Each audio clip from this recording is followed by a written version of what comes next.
You're listening to Find the Good News, Episode 14, The Undone Fate, featuring Rosie Pryor. This episode of Find the Good News is sponsored by Parker Brand Creative Services, a branding agency that thinks sideways, pushes forward, and gets your brand up. Check out our work at parkerbrandup.com. Would you like to help make sure I'm asking my guests the really good questions? Just visit findthegood.news and click the questions tab. I'll see if I can get your question dropped in the fishbowl. Each episode, my guests will dive deep, select 3 random questions, and if yours is selected, I'll ask it on the show. That's findthegood.news. Have you ever had a conversation where you were almost 100% true to who you really are? I recently had one on Find the Good News with Rosie Pryor, otherwise known by her blogging handle, Stone Sober Mom. Rosie embodies precisely what I feel we need more of in this world. Beings who are willing to show their inner wounds on the outside. Through her site and in this visit, she candidly reveals the details of her past substance abuse, alcohol addiction, eating disorder struggles, as well as the trips and traps associated with body image and worthiness. By being so fearlessly revealing, she creates an environment of acceptance in her presence. Because she has suffered and is willing to share that suffering with others, she forms a space of safety and healing. Rosie and I go exploring in this conversation, not to exciting destinations or foreign lands, but into the thorny pathways, caves, and hidey-holes of the inner self. For me, a few walls came tumbling down after our conversation. I felt a keen awareness of the false self many times as we talked, and quickly shut that voice down. I woke up the day after our visit with a slightly better sense of who I am, some inner housekeeping I still need to do, and the sneaking feeling that I'd been sitting at that table with one of the bodhisattvas of compassion. Not only did Rosie show me the good in her, she helped me look at myself in the mirror, and for the first time in a very long time, I saw a good man looking back. Wake up, it's morning. You're dreaming up a story. I can hear the way it's going, 'cause you're laughing in your sleep on the path to your deliverance, and a holy wall of light pouring through your window. Old news, bad news, fake news. Sometimes you just want to shut it all down and get no news at all. With Find the Good News, I aim to change that by focusing on good people doing good work. I visit with artists, educators, civic and spiritual leaders, musicians, business owners, students, volunteers, and everyday citizens who are using their creativity, resources, and talents to bring hope and happiness to their corner of the world. In each episode, I dig into the hearts and minds of my extraordinary guests. We have street-level conversations about relatable things going on in their lives. Discover the critical life experiences that shape them, the perspectives that drive them, and the fundamental beliefs that are anchoring them to a path of goodness. There's a lot of news in the world. My name is Oran Parker, and I'm going to find the good. And I love you just as well. Yeah, let's do it. I'm actually really glad to have you on the show. I've been excited about visiting with you particularly. Thanks so much. I'm really just honored to be here. Well, I mean, your show. I call it your show because I call this a show, and I hate that word sometimes because it's really conversations, just conversations. I mean, I didn't want this thing to be heavy-handed. Gotcha. You know what I mean? Yeah, I mean, we're a marketing agency, but that's not everything I am. You know what I mean? Sure. It's like everybody. We got parts and parts. Oh, yeah. Tons everywhere. Yeah. Yes. Well, I really like what you're doing. I'm going to jump right in. Yeah, go I said for this it. in the last podcast. I was like, for me, and that's the way I am. It's partly why there's an anchor in our little logo, because I'm that way.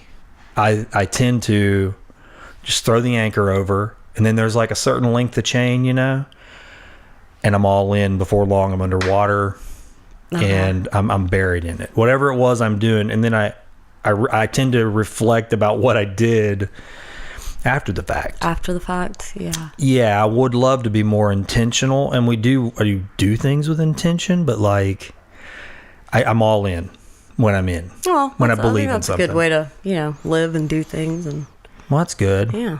Yeah. Well, I'm going to trust your opinion because look, I haven't read every single one of your blog posts. You have there's a ton of a them. lot of them, but I've read more of your blog posts and I've listened to several of your podcast episodes, as I'll call them. And immediately I saw something and heard something that I think is so valuable, and I will say rare, but maybe it's less rare than I'm starting to learn that it is that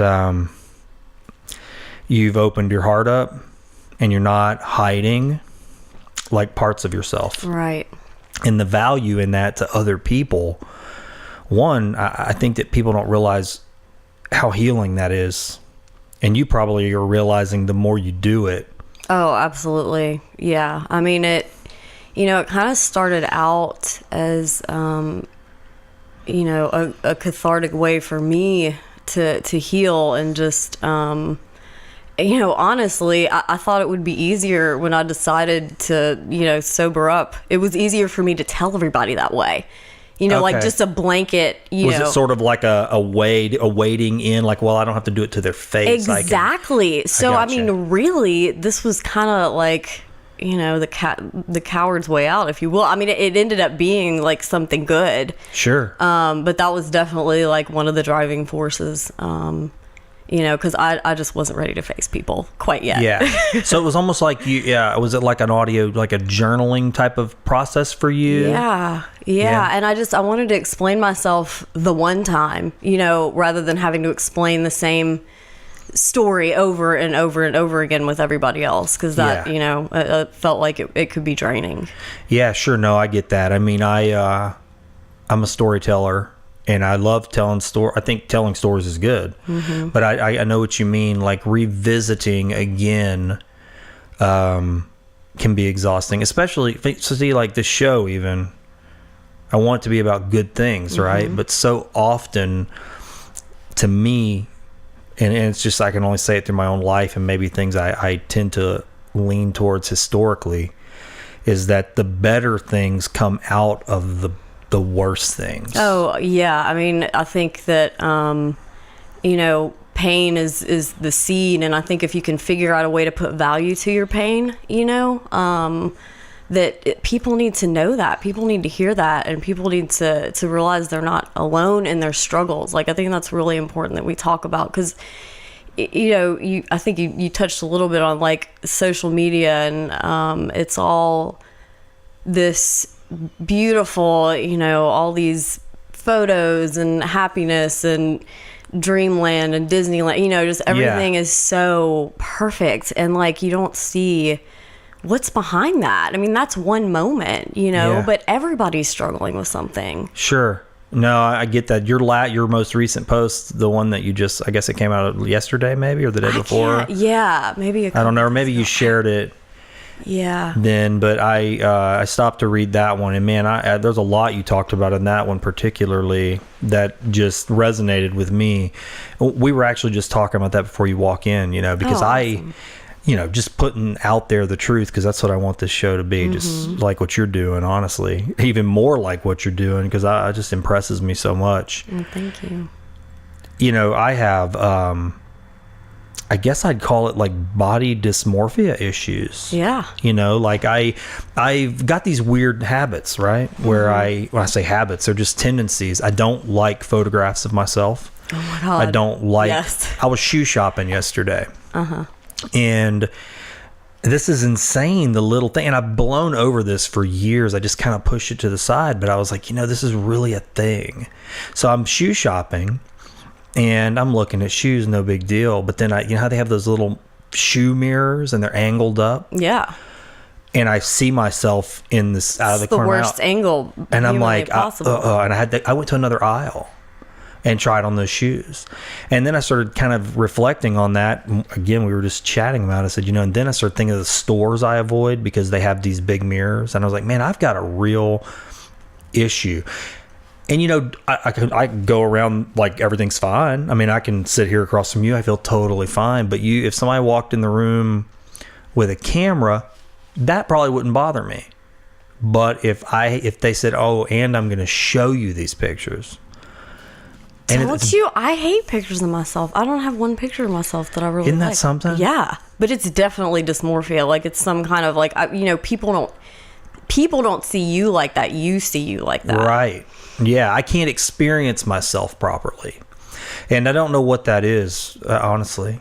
I don't know where it comes from. I can't quite figure it out. I really don't. And it's been there for a long time in some form or another. And, you know, you learn to, I'm sure you can relate, you learn to deal with things. You limp. I mean, we walk with a limp when you have a wound, right, to compensate for your balance. And I would say I've got all kinds of little limps, maybe not physically, but mental limps. You know, I shop a certain way, I interact and avoid certain things, I have terrible social anxiety. Really? Oh, yeah, terrible. Terrible. No, and I think people go, oh, really? And I'm like, oh, you don't even know. I could tell you 100 stories about all the things I've done to avoid being in groups of people and joys that I've missed out on. You know, I don't know where that comes from. I really don't. I can't tell you where it comes from. I mean, it comes from, I think in a general sense, it comes from some kind of lack, you know, something that's not there, or, you know, something that's missing, or something you didn't get in your childhood, or, you know, I think you could dig deeper and get to the bottom of it. But yeah, I mean, most of it's just limp along. You know, we kind of function around it, but you know, it's a tough thing to address all your demons. Like, nobody wants to do that. Yeah, that's the hard work, right? Right. I mean, like the inside work. The outside work is kind of easy, I guess, and the inside work. And that's what you're doing. And that's actually what I want to talk about. You know, I asked everybody when I started doing the show to start telling me people that they thought highly of, you know, people that are doing good work. And there's no category for that. I mean, what's good to one may not be good to another. Right. But then your name came up and you were recommended, and I said, well, I didn't know you.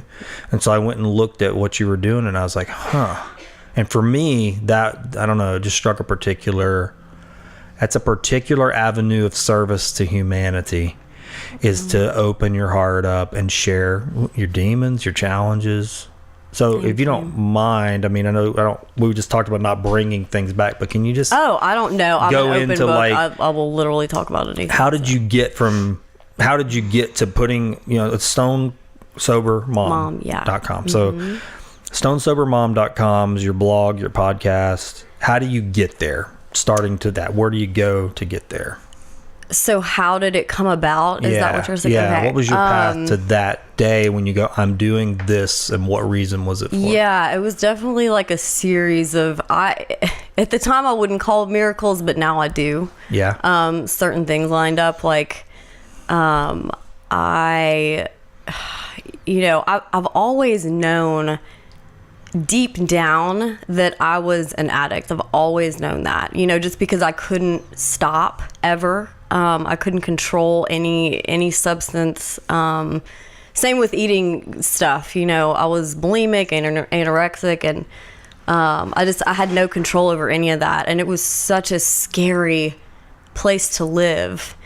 So kind of having said that in the background, I recently, before I decided to clean up, I was, you know, I had my daughter. I immediately got on, probably when she was 6 months old, I got on Vyvanse, which is a form of Adderall. It's like a slow release. I think a lot of people take it, like, and if you're ADD, like, that's awesome. But, I'm not really ADD, because it gave me like that kind of hyper whatever, so what was speedy. It for then? It was for concentration, to get things done. Okay. So like I could fold all the clothes all day, you know, when I was at home, or just like make dinner, do anything. It made me like super mom. Gotcha. So I think a lot of moms get on it, you know, but it's like, but because it's moms that are on it, it's like okay, you know, like it's, nobody really talks about it, I guess is what I'm trying to say. Yeah, I got you. It's sort of like a secret. Yeah, exactly. Yeah, okay. It's like a secret superpower. Yeah. Okay. So then, you know, I started taking that, and I went, of course, like I was like, on a very low dose, and then the next week I was on a higher dose and on a higher, so it just kept adding up. And then at the end of the day, to come down off of that, I would drink wine, and because it's kind of like speedy, you can drink more on it. Gotcha. So then I would end up like drinking more than I had intended to, and waking up the next day wrecked, and then having to do it all over again because, I mean, it's a cycle. Yeah. And I couldn't imagine getting out of that cycle, and I didn't know if anything would ever get me out of it. So at what point do you realize you're in the cycle? I mean, because at first those things they sneak up on you, right? I mean, you didn't wake up. Well, it snuck up on me. I honestly, I mean, I didn't want to live for a long time because I knew I was in the cycle. Okay. I couldn't find my way out of it. I didn't know if anything was going to get me out of it. So I'm just like, it would be a lot easier for me to just remove myself, and then like my family can get, like everybody can just be happy. And because I was just this horrible, person in my addiction.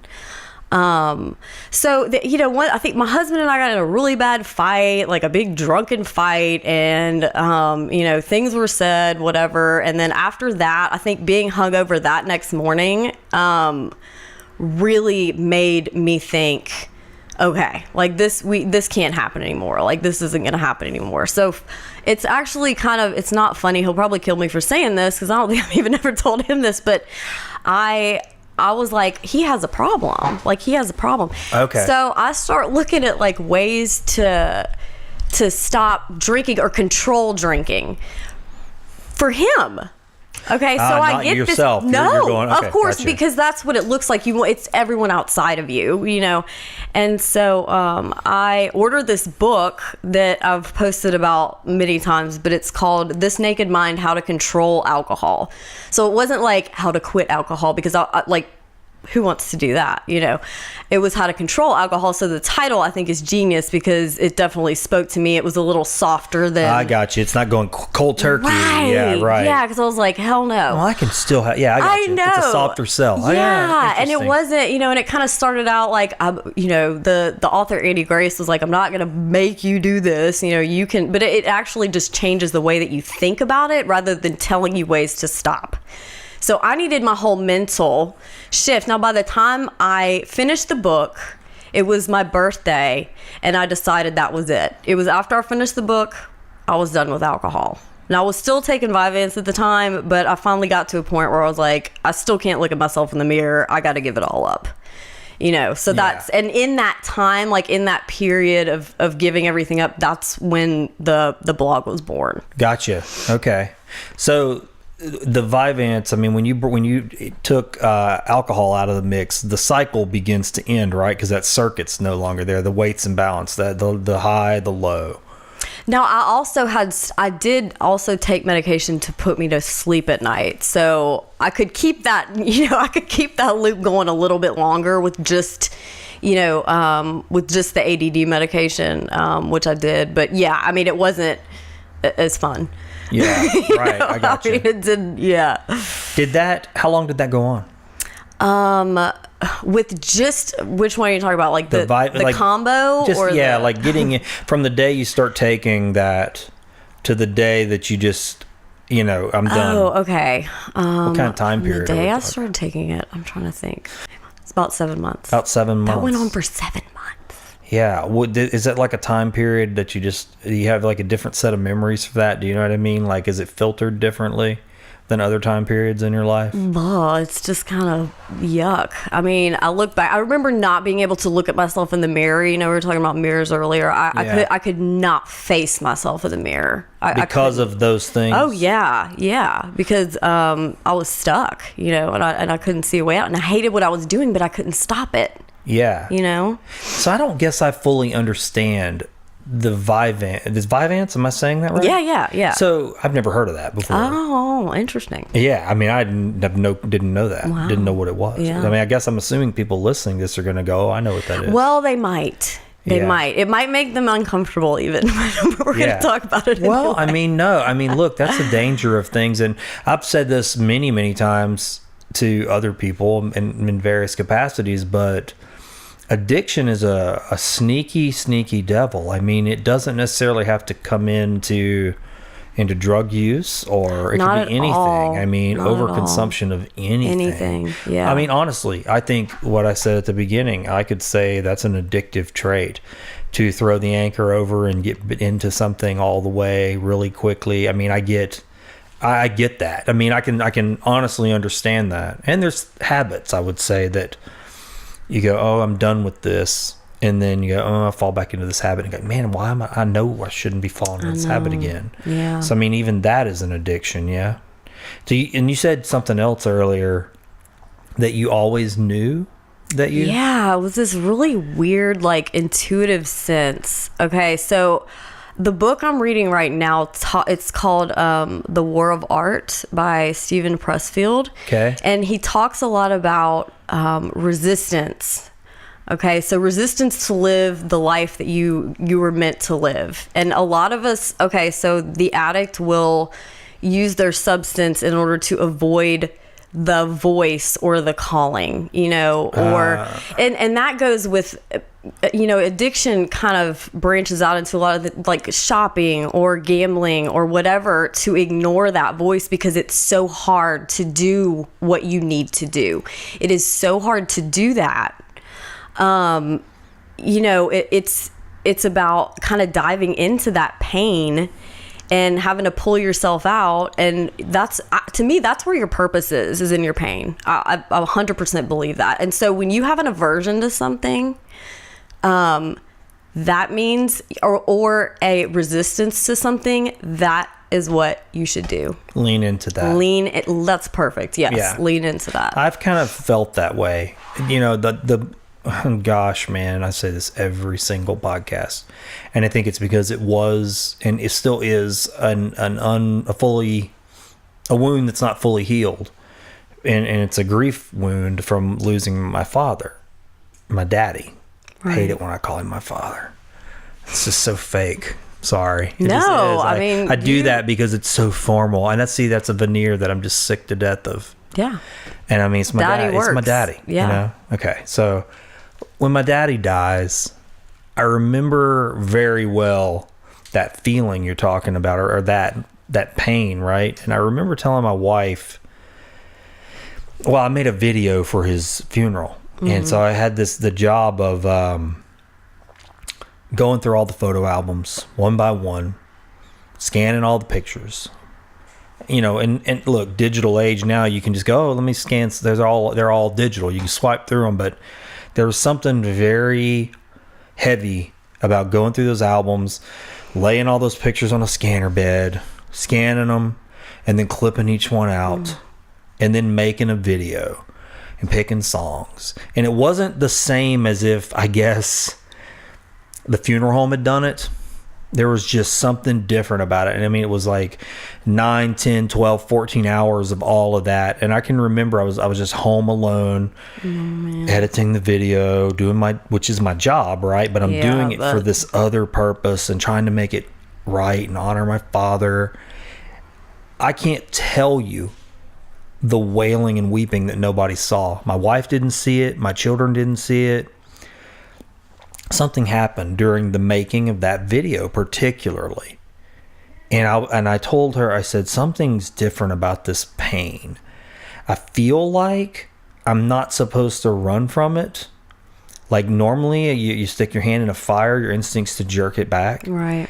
This pain, I feel like I should enter it. And by entering it, it's actually surrounding me and doing something good. And I don't know what it is. But it's a chamber. Really cool. And I remember calling it the heart chamber. Mm-hmm. I'm like, I'm entering this wounded, bleeding heart, and I'm supposed to be in here. And I don't know why, but when I come out, something's going to be different. So yeah, I think that's the closest thing I can like. Yeah, I mean, you know, that was a really great example. I mean, I think if, you know, we do all these things to numb, we do all these things to not feel, to run away from it, because like you felt that visceral pain, you know, and if you can't feel it, you can't heal it. Yeah. So you Right have on. to, you have to, and I didn't make that up. I got Well, that. still, it's pretty But, pretty wrong. I mean, it's not original, but you have to, and I only say that because I ran from it my whole life, and it was only when I got on the other side of that and embraced a life that I always knew that was mapped out for me. I always knew I was an addict, like I said, but when I got on the other side of that and finally surrendered, like you surrendered, you can actually start to heal, Right. you can actually start to see, and you crack your heart open, but it just makes more room to grow. Like, it just makes more room to embrace other people and, be compassionate and empathetic. So it seems like a horrible thing to be in at the time, but you have to do that to move forward and up. Yeah. It's right. It's interesting because there's like a couple of things I recall. I remember Stephen Colbert saying this one time when he talked about his brother's death, and he said, or maybe it wasn't something he said, it was something that J.R.R. Tolkien had said, because he had lost a brother or a family member. Mm-hmm. And what he said was, I love most the thing that I wish most had not happened. And I was like, oh my gosh, when I heard him say that, I was like, that's exactly it. I mean, you just said it. I don't know that and this is a horrible confession. Some people would say, well, you need to fix that. You need to get counseling. But I mean, I don't know that I want to be 100% whole, because if I were 100% whole, there are people that I don't think I could serve, and I don't even know what that means because I don't know who they are.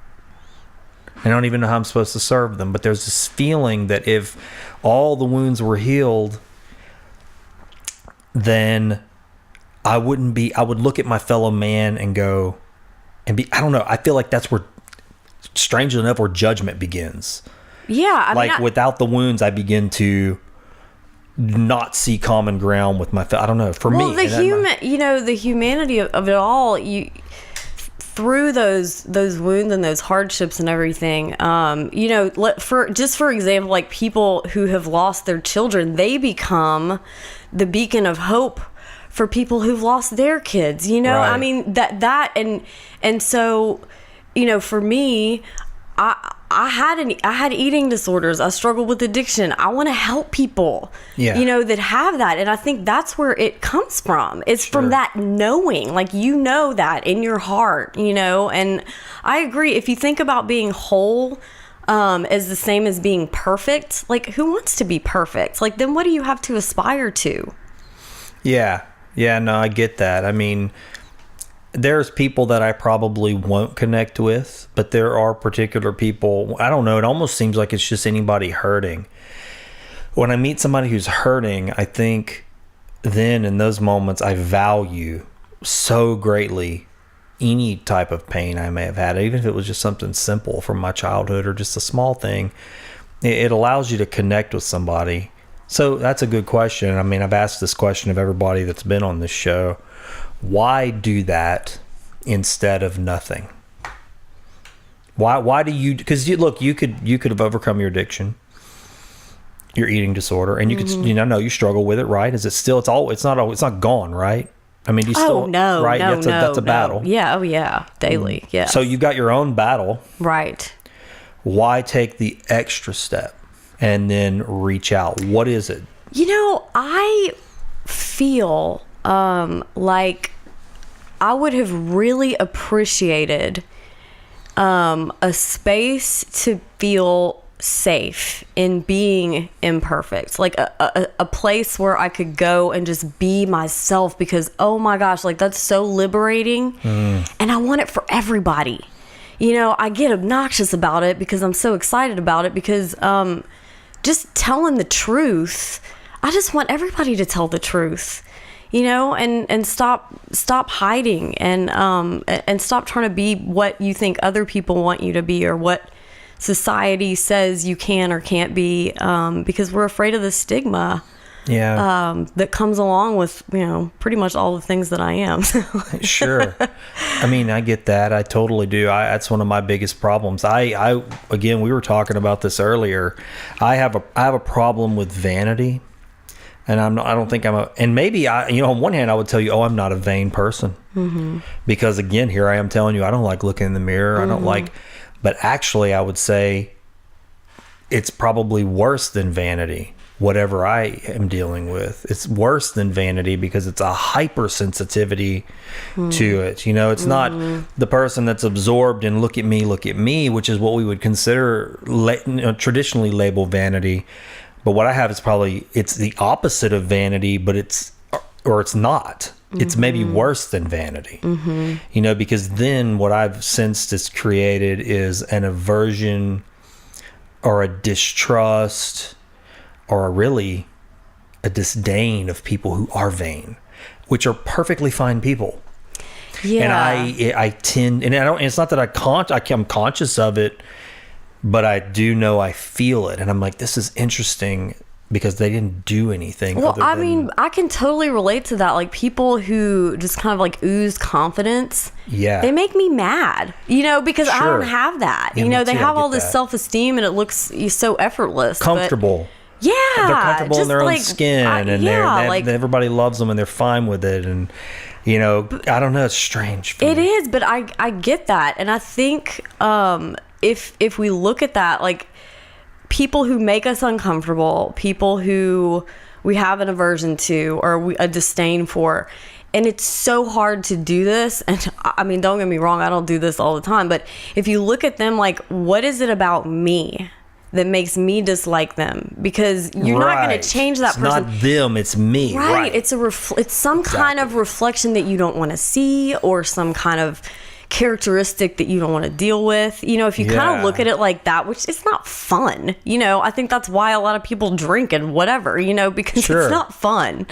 But I think your relationships, you start to either surround yourself with people that make sense and kind of build you up, but you also, are able to see that the other people are your mirror back to yourself. So just kind of reflect it back to you. And I'm happy, I know it. You've probably heard me mention filming videos, building websites, creating logos, or building brands on this podcast. Well, there's a good reason for that. I'm a brand builder, and my brand is Parker Brand Creative Services. My team and I have built countless brands in the Gulf Coast region, and a lot of our work in the travel and tourism industry is experienced across the country and honestly the whole world. We have our specialties: web, logo, package, and whole brand design, as well as video production and photography. But the reality is, we function as a full-service advertising agency to businesses that don't really mesh well with larger advertising agencies, or just don't want to have in-house creative departments. But don't listen to what I say. Just go to our website, parkerbrandup.com, and take a look at what we do. We're a show it, don't say it team. Okay, you should definitely say it too, but you know what I mean. That's parkerbrandup.com. We think sideways, we push forward, and we'll get your brand up. So take this, you've earned it, a melody and chorus. We've gotten to a point where possibly that doesn't exist as much as it used to be. We put ourselves out there in these digital formats and just plaster ourselves everywhere and tailor it and tweak it and make it perfect. Mm-hmm. And that's become our mirror versus the way it used to be, where it's like what we're doing right now. We're having a conversation across from a table. And the longer we talk, the more I will react to you authentically and you will react to me authentically. And then we become a mirror for each other. But it's so hard to sit down and do that now. I mean, I'm terrified to even talk on the phone, honestly. I mean, somebody will call me. If it's not convenient for me, I will silence the call and then call them. No, and then I will text them back, which doesn't make any sense, you know? I mean, but that human interaction, it's become terrifying. But we're not meant to be singular creatures. We're not meant to be isolated like we are. We're supposed to be in tribes, working together. That's the whole thing I think we're missing. And that's what I'm trying to do with this, with this project, is remind everybody that we're all in this together. You know, we don't need to suffer in silence. We don't need to suffer alone. And, you know, that's not why there's so many people on this planet. Like, we're supposed to help each other. Right. Yeah. I get it. I mean, I totally agree. We're not supposed to be alone. And I think even knowing that, and it's weird, I live in sort of this polarized state in my mind where I have the exact same vision I guess you just described. I look around at my human brothers and sisters, and I literally, I say that because I feel that way. But at the same time, I fear my human brothers and sisters. And so for me, peace sounds like isolation and retreat and quiet. You know, I grew up in the forest, in the woods, and so that sounds like peace and quiet to me, and it is. But ultimately, I just long for relationship and connection with people. So, but it's the most treacherous territory. It is terrifying. It's to me the most dangerous place to go.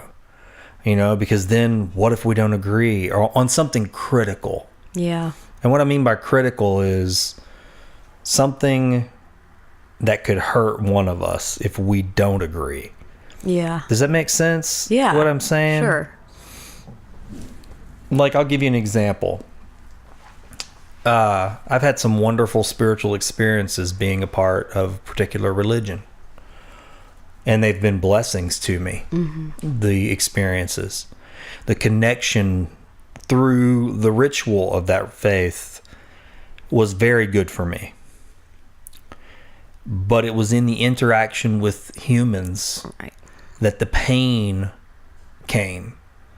And I can't it's so difficult. And I go, you know, I'm willing actually to give up the traditions of that faith to not face the painful interactions that I'm having with other people.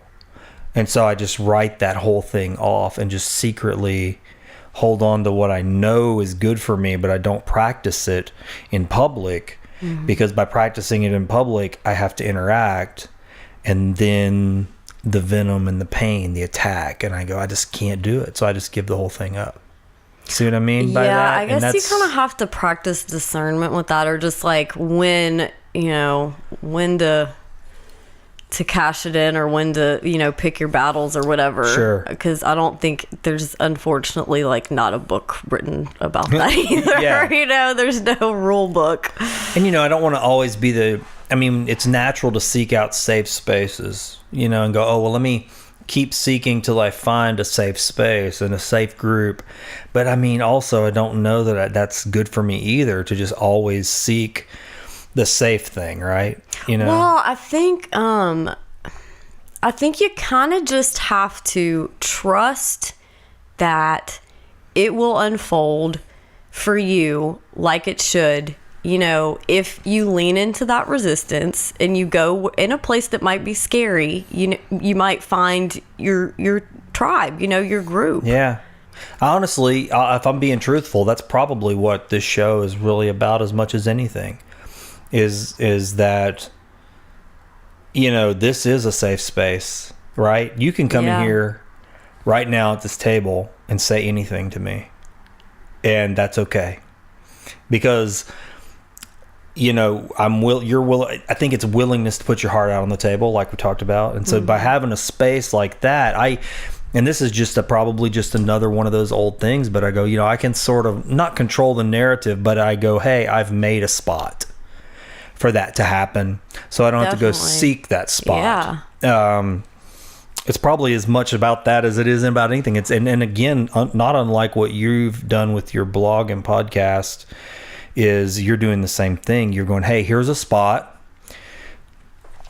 where other people who were like me, or who maybe, or to some extent, degree, or have been touched by it, or So you've made a soft spot there for them to kind of take all that and lean in and go, okay, you're welcome, you're home, you can rest here for a minute. Yeah, definitely. And that might be the only place they can do that, you know? Yeah. Well, I read that for sure, just even in that last post you made. I mean, I so much of that, I thought, man, I don't know who's reading this, because everybody's coming to this from a different place. Right. But coming to it from my own place, I immediately felt safe. and comforted by what you were doing. That's awesome. Yeah. Thank you. And you know, we were talking before we were rolling here about the way you've done the audio part of your blog, the podcast. I'm curious, do you write any of that before you go live with it? Oh, yeah. I mean, all of it, this is going to sound so lame. I mean, but most of it, I'm just either reading like the post, because I find that some people, like, they won't sit down and read for 15 minutes, but they'll listen to something. Okay. So I just basically read. There have been a few where I read like journal posts, you know, from my actual journal, but I definitely have a script. Like, coming here today, I've probably texted 20 of my friends, like, I'm terrified. Oh, like, because it's not script, because it's not written. Right, because like I don't have control over it, you know, and I can't control you, and I can't really control what comes out of my mouth sometimes either. Well, I hope you won't. No. Because I try not to in here too. I go back and listen to these and I go, I said that out loud. I can't believe I said that. But if I don't do that, like, okay, look, this is, and I think I wish more people would do what's happening here. What you're doing, because everybody's got something, and if everybody were willing, the world would be a safer place. And so, you know, how do you what does it take for you to feel comfortable to be open? What does it take? Like, 'cause you don't know me, right? I'm just fascinated by the idea that two strangers can sit down. Yeah. Why do you feel safe to talk or to? Yeah. Oh, yeah, for sure. So why is that? What is the element that makes that possible? I don't know if it's because my baggage is already out on the table. Like, there's not a whole lot that you could stump me with. Like, you know, I feel, and so I mean, I feel like I've kind of cheated a little bit, because I have put it all out there. Sure. And, you know, the thing that always kind of blows me away is when people say, like, you're so brave. And I've never, ever thought of myself that way. But, you know, so because this for me is like me healing myself. Like, it's still, I definitely want to help other people. But at the same time, like, there's still this selfish aspect that's like, this is really helping me too, you know? I get it. So, you know, in a way, what I'm hearing you say is that that's your anchor over the boat. Yeah. I mean, at the end of that chain is healing for you. Yes. You Hook, know? line, and sinker. Yeah, me too. Totally go for it. Yeah. I think that's probably more than anything what any activity, because I mean, I think it works both ways. You know, you get wounded, and if you're willing to share yourself through those wounds, then I have this wallpaper, I don't know who said it, but it was a picture of a heart, and it had a wound on one side and a wound on the other, and it had people walking in one side and coming out the other side, and it was saying that, you know, wounds in our hearts are doors that go both ways. It's so healing can come in, but then healing can go out. That's really cool. Yeah, I think sometimes that's what we're really designed to do, is make a circuit with somebody. And it may I like that word. You know, it's like, I've got a wound that's for you. Right? Yeah, I mean, you can save somebody with your story. Like, you really can save somebody with your story. Yeah. You know, if somebody can relate to you, if you say exactly what they need to hear when they need to hear it, you truly do have the power. Like, I think we don't realize, you know, how much power we do have just with our life experiences, our stories, you know, of struggle, of hope, and, you know, what it's like on the other side. I mean, that can really, really help people. Yeah. When I was listening to your podcast, and that's why I asked if you read it, a couple of times, I was trying to describe it to somebody. I said, you know, and you may have heard this before, I don't know, but when I listened to it and I closed my eyes, and I'd never met you, but I imagined like a stage and like a simple stool, and just a spotlight down on you and a microphone, and it was like this those free-form poetry readings that you go to. I felt like there was a cadence to the way you read, and I wonder if when you read your own writing, because I do this, I can write free-form, but then when I go back and read it, there's a cadence to it that didn't exist when I wrote it. Do you have that happen? Do you feel that? Yeah, I do. I mean, I definitely feel like when I say it out loud, it comes out differently than it was in my head. I do try to write from the voice which I would use to tell stories, you know, like in actual real time. Yeah. But yeah, I definitely, I kind of get, yeah, it does. It's like this weird, I don't know, like, muse or something that just kind of makes me talk in a different way, or like maybe like spoken word kind of stuff. Yeah, it is. It's a lot like that. I mean, that was an observation I made, and I just feel like thanks. It was I'm going to take that as a compliment. Well, yeah, you should. Well, for me, it was comforting. Oh, cool. You know, okay. it didn't. I mean, I like free form talks like this a lot, Yeah. but there was something comforting about it, that the way you spoke it, I was like, that's why I got this. She must write this, but then go back and read it, because the cadence was different. There was an up and then a down, and then there was a pace. I don't know. It just felt comforting, more like poetry in a strange way. Yeah. Cool. I don't know. So, you know, I mean, I know you looked in the mirror, you know, you had this revelation, hey, I don't want to live like this anymore. Mm-hmm. But was there any body that you felt like was influencing you at all during that time period that helped? Like, you go, you know, without this key individual, this doesn't happen? Or was it just all kind of you and a void? Oh man. I would say I have a friend that lives in Baton Rouge. We went to LSU together, and she actually makes jewelry, very successful, runs a business. She's pretty much been my biggest cheerleader through all of this. She signed me up for like a Brene Brown course. I don't know if y'all know who that is. No, I don't. But okay. I can look her up. Well, yeah, she writes on vulnerability and courage, and a willingness to open up and share your story. And anyway, this friend has really just been there. I mean, she's who kind of I would text or call if anything was wrong. Like, we've been through eating stuff, we've been through, anxiety and depression and just everything. She's kind of just been that rock for me. So I would definitely say, her and my husband, has been just incredibly supportive. Like, a thing, I guess an unexpected gift or like perk of doing this blog is that, my husband and I, like, we went through a very, very hard time. Like, it has not been easy, and I don't think any marriage is really, but doing the blog, like, has really brought us together. It's like a project we work on together. He kind of does like the stats and all that kind of stuff, but we like, sit in the living room on our laptops and our slippers or whatever for the fire. And it's just been the coolest thing. And I looked at him the other day, we were working on a newsletter or something, and I was like, this is so cool. It's like we have a secret project we're working on together. And he's like, we are working on a project together. Yeah, like, that's exactly what it is. So, but he's so supportive. He's just such an amazing dad. And like, I don't know. I'm really proud of him, and he's really proud of me. And, I would definitely say like,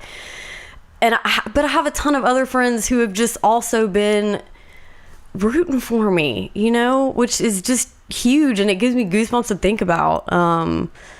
But I think those two those are the ones that are coming to mind, right now. Yeah, it's interesting what you're talking about with your husband. My wife and I have worked in this business together for a long time now, and we've done the same thing professionally for a long time. And it's interesting when you start doing it together versus when you do it apart. We worked at different companies, so it was sort of natural to come together and do it together. But I mean, and the good times are good, but the bad times are bad too. So it's magnified both ways, Absolutely. Yeah. I just, you've mentioned the eating disorder part quite a bit. And I guess I really don't know what that looks like. I've never been, that's an experience I don't, I guess so, maybe. I mean, I can't talk about it without talking about other people's stuff, so I probably shouldn't. But, I mean, what does that look like? What does that look like for you? Okay, what does that look like? I started out, I mean, this, I think the gateway, or the opening into the compulsive, addictive, behavior was bulimia, I would probably say like my freshman year in high school. Okay, so you were young when that Oh began. yeah, and it's definitely been an off and on thing. You know, when I stopped when I was a senior, and then I started again in college because it was like, you know, you drink and then you go eat a second dinner, and then, you know, I would just feel anyway. I mean, it was a nightmare. Like, you asked what it looked like, it was ugly. You know, like, it was not Did pretty anybody at know all. what was going on? Well, I think people had an idea, and I definitely like got caught because we lived in dorms and stuff, so it wasn't like that easy to hide, like, you know, throwing Right. up and stuff. I mean, somebody heard you, or somebody heard me. Like, they, you know, got in touch with my parents. My parents called and said, you know, you got to get help or you're coming home and all this. So that was a tiny nightmare. And it's been with me. It's been that, you know, I'm not enough. That's just been, you know, that's kind of behind everything. Yeah, no, I get it. You just said it. I'm not enough. Yeah. That is gravity right there for me. Yeah. So that, and I think just being small, you know, especially our society, like, puts so much, weight is definitely not a good word, but on women being tiny, you know. And for me, it started with Ally McBeal. I don't know if you remember her, I but do. I she's like remember, very emaciated thin, and yeah. got all this attention. And so How old are you? how old are you? I'm 44. I'm 35. Okay. Well, you said Ally McBeal. I'm like, okay. I yeah. had to place my little marker there. Like, okay, Yes. that's because you know that show. It's going back a few years. But yeah, I mean that, and then there was like Nicole Richie and Paris Hilton, and they were all like really skinny, and so that just became my mantra was, you know, the smaller I am, the more beautiful I am, and the more power I have and control I have, because if I can control this, you know, I can control my world. Yeah. God, man. You know, I wonder what it's like for people who have that same feeling but can't achieve that. You know what I mean? Is that where it comes from? Like the bulimia, like to go, well, this is a fast way to achieve that? Or does it come from, well, other methods don't work? I mean, where does that start? I think... And I'm on maybe a heavier question. No, not at all. But I think bulimia meant that I could still eat. You know, that I didn't have to. You got the fixation of eating. I could still eat and like satisfy that part of myself. But then, no problem. I can just get rid of it. You know, so I could still eat, but I would just get rid of it after. Whereas I didn't necessarily have the. You know, I didn't have the dedication or like the self-control to not eat. Yeah. You know, and honestly, the ADD medication helped me. I say get over that. It definitely didn't, but it meant that I didn't have to be anorexic or bulimic anymore because it took care of it. I didn't want to eat ever. Yeah.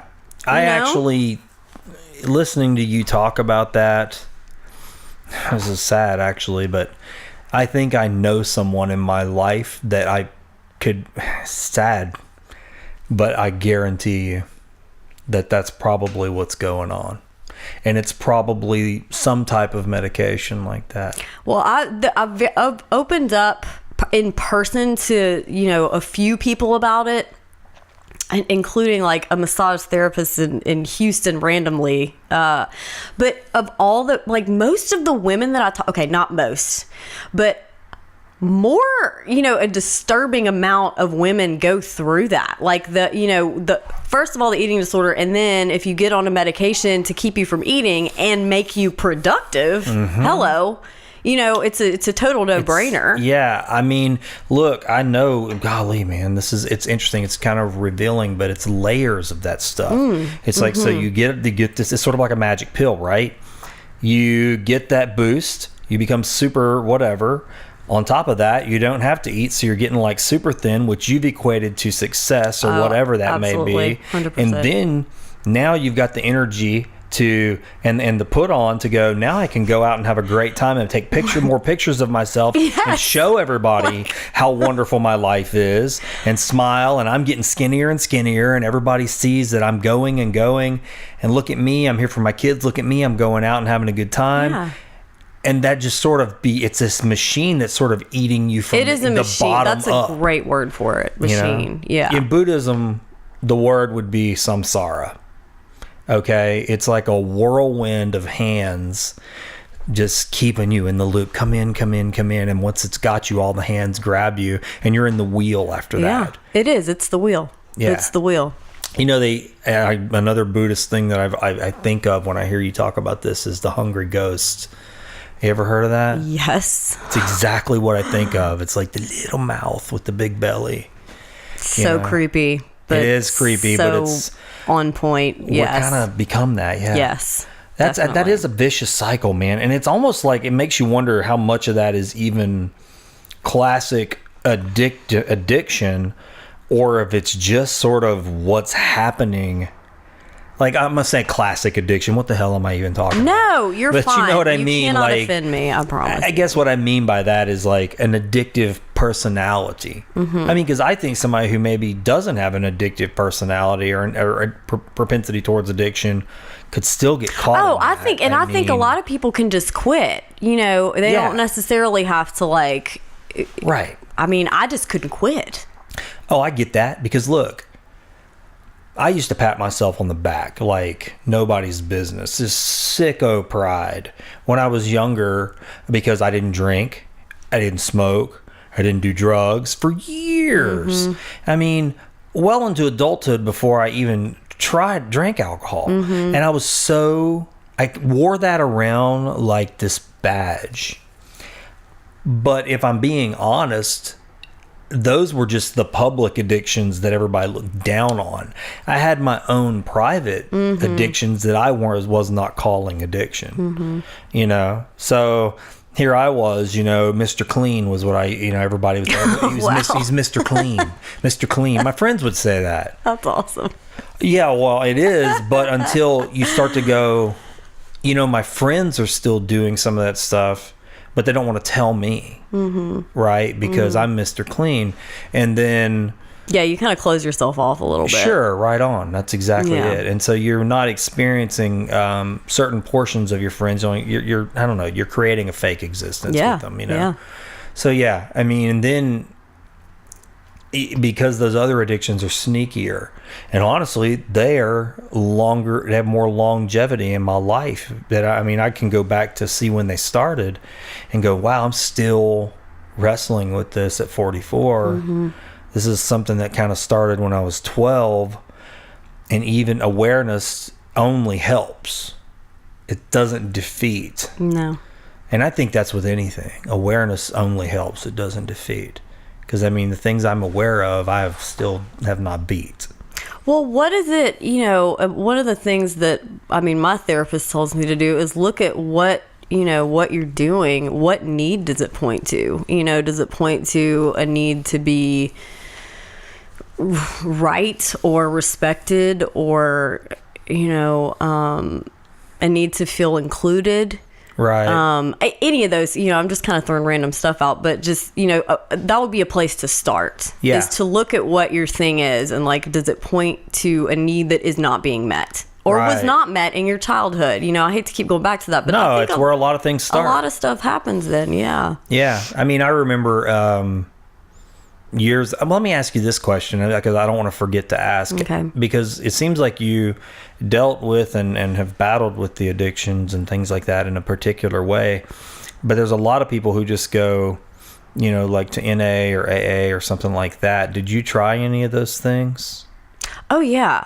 Yeah, I definitely, I go to AA meetings regularly. Do you? I go to outpatient therapy 3 nights a week. Yeah. So I'm heavily invested in all of the therapy that I can get my hands on, and I cannot emphasize enough how important that has been in my recovery. Seeing other people, knowing that you're not alone, knowing that you can walk into a room of people who have been through exactly what you have been through, There's Yeah. nothing like that.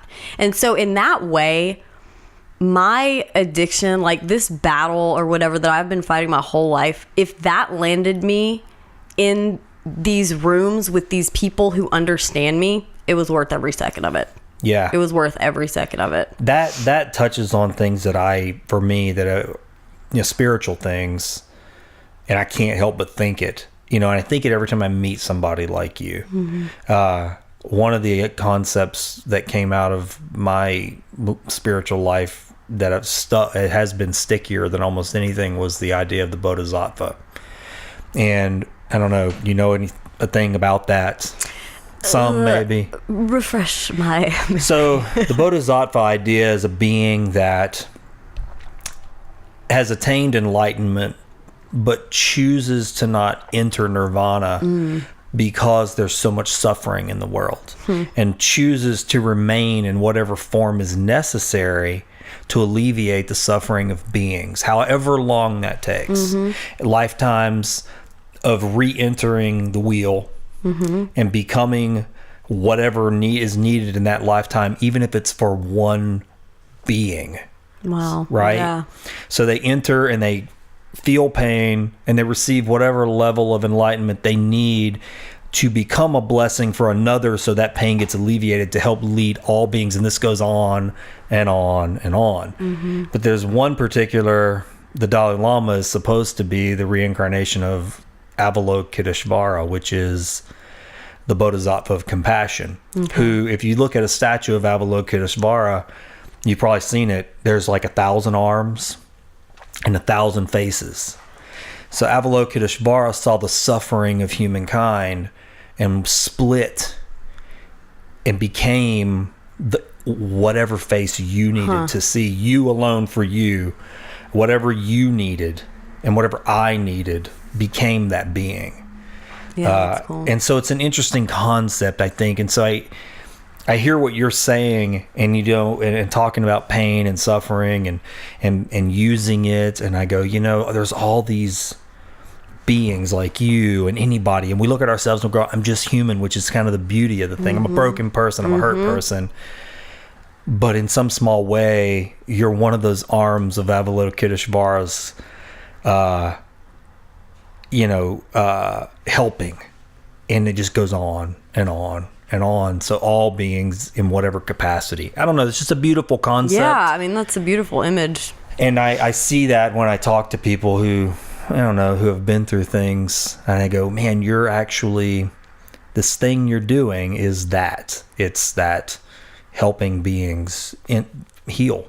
You're a healer.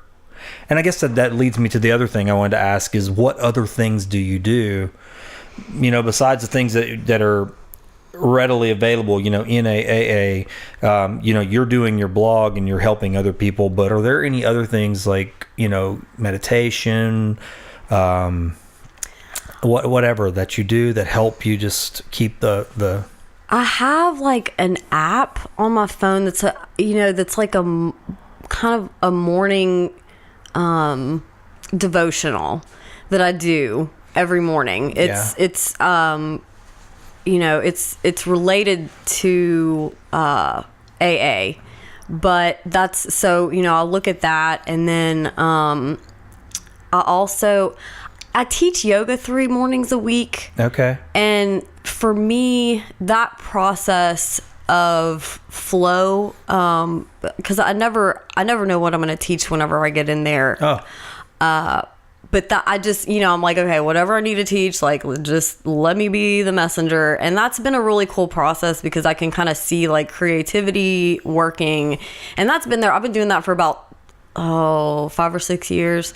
So I would definitely say that yoga has helped me. I'm trying to think of, what else is helpful that my husband and I started doing. We've been bad about it lately, but is to ask each other, kind of like you said in your questions, or your options for questions that you sent to me, that what was the best part of your day? Yeah. You know, just to ask whoever, like your kids or whatever, if they're old enough to understand, like, what was the best part of your day? Right. I mean, it really, because gratitude, like looking back at that, I mean, you can catastrophize anything, or if you're me, you certainly can. Me too. Yeah. But I think if you kind of bring it back down to like the bones of what we should be grateful for, what we need to look at, you know, what we have now that we didn't then, or just whatever, you know, I mean, just that simple act of gratitude, it makes a big difference. It makes a huge difference, like in a relationship or whatever. Yeah. No, I get that. I try to practice that. I'm not always successful, right? But I do, and that's kind of again part of this, because you know I need to. All of us could use a little reminder that we need to do that, because it's easy to get wrapped up, man, in that poor me pity party. It's easier to do that than it is to not do that. Yeah, sure. Right. Complaining is I have all these little sins that, I mean, I don't know what you call them, but I have the sin of busyness, the sin of complaining, you know, because I get wrapped in those so often. And I'm like, you know, joy thief. I think I mentioned that in some of the letters, like, what's a joy thief? And that's a lot of them, you know, and I do it to myself so often. You know, it's like, how can I reach? It's a muscle, you know, to go, I need to be stronger to not go down that path, because there's a haunted house over there. You know? Yeah, you have to make a very conscious decision to not. On your blog and your podcast, are there any the things that you've written and posted, which I would encourage anybody listening to this to go do, thank you. Even if they go, oh, I'm not an addict. Oh, I don't have anything. Yeah. I think so many, and honestly, that's probably, I would say I'm probably guilty of that. Like I said, Mr. Clean, whatever. Oh, yeah. Back in the day. I love it that I'm being interviewed by Mr. Clean. Like, well, I think look, like, if I can digress, really I broke is what happened and I mean, I've broken many times, but I learned from my original breaking, and I mean, that's what I would call it. It was the day that changed everything for me, probably I know the day. It's tattooed on my arm, August 1st, 1995. I broke. I don't think anybody in my life that I have told that I broke really gets it. They don't get it. My mother, my father, my sisters, my wife, my children, my friends, I've told them, and I don't think nobody can ever know what somebody's going through. But a certain type of brokenness happened that day, and something else came in to fill the space, and I got fixed, right? Whatever you want to call that. And so I learned from that you can break and get put back together. Better. And so that has changed my brokenness. Doesn't mean I haven't broken again, but I've learned that, well, I'm going to fall apart, and I'm probably going to fall apart many times. But like you've said, you know, the brokenness is a tool now. You know, it's all this stuff. Yeah, well, I've changed again, you know. And yeah, Humpty Dumpty does get put back together, and he's a little different because that face is different now because there's new people to encounter, you know. But where the heck was I going with that? I don't even know where that was going, man. Woo, I got way off. I could go down that trail for a while. I'm the exact same way. But yeah, I think it's like cycles of brokenness, and I don't think I don't say that in a bad way. But where I was going, I know what it was. All the things you've written about and posted, are there pieces that, or are there particular ones where you go, oh, this one really touched people, this particular thing, you got a different reaction or more of a response? Yes, I can name it immediately. It was the one I did. It's called Notes on an Eating Disorder. Okay. I think that the subject of body image is way more inclusive, especially for women. I think a little bit of it kind of probably made people uncomfortable, but you know, maybe just touched them in some way or made them, like I said, feel like they're not alone. But I think that, I mean, it is just an epidemic. Like with the pressure to be thin, you know, with the pressure to produce and the pressure to be the perfect mom and, you know, juice whatever, you know, vegetables for your kids every day. I mean, I'm so sorry, but no. But anyway, you know, like it's so hard. Like we're not perfect. perfect. Like, how dare you, anybody, say that we should be? And so I think that was just that reached more people because it's a topic that pretty much every woman I know has been touched by. I mean, if there's, I can't even name one woman who's never like looked in the mirror and said, oh, you know, I need to lose this. Yeah. And what would that be for? What is that for? I mean, what you just said, I mean, because I'm sure my wife has thoughts like that. I mean, I've heard her say things like that. You know, maybe not like, oh, like in this real deep, heavy way, but I've heard her say things like... not like in the vampire voice. Yeah. Yeah. So, I mean, who's it for? To be thin, who's it for? Is it for you? Is it for... I mean, I'm curious because, I mean, look... I know you're talking about women that touches, but I mean, I'm sure there are men. Oh, yeah, definitely. And I know just me too. I mean, I have stuff like that. Yeah. I think it's, you know, if we have that feeling that, you know, like we were saying, like we're not good enough, I think we are thin for ourselves. You know, I think, because I mean, really, does anyone care? Like, are they really going to like you any less because you're not 15 pounds lighter? No. They other people don't care, you know, but it's we just feel like we have to live up to these standards and meet these expectations. And if we can't, if we're not strong enough, we are less of a person. We are less valuable to society. You know, I really believe that somewhere in there, every woman has that stupid, you know, satanic voice on one shoulder just being like, oh, you don't need that, you don't need to eat that, oh, you ate that, you know, beat yourself up for it.